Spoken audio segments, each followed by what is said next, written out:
Və mötərizənin içində hər bir emin nədir? Qiymətləri yazılıb. Yazılıbsa burada qoyuruq yerinə həll zamanı. J'lər ona görə yazmadım ki, sabit onlar qiymətə malikdir. Mən onları müqayisə edəndə F-ləri yalnız kütləyə, bir də aralarındakı məsafəyə görə baxıram.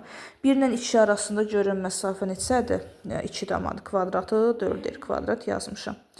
1 ilə 3 arasında, yəni 1 ilə 3 arasında məsafə 4 damadır. Kvadratı 16R kvadrat, 16R kvadratdan məxrəcdə yazmışam F1-3-ü yazanda. F1-2-ni tapdı, daha doğrusu şərtdə verib F. F1-3-ü soruşanda mən görürəm ki, F1-3 F1-2-dən 2 dəfə kiçik oldu axı. Birin məxrəci 4-dür, birin məxrəci 2-dir. 2 dəfə kiçik olur. Biri F-dirsə, o biri olacaq F/2. Bu qədər. Aydın oldu yoxsa yenə izah edeyim? Mən buna uyğun belə baş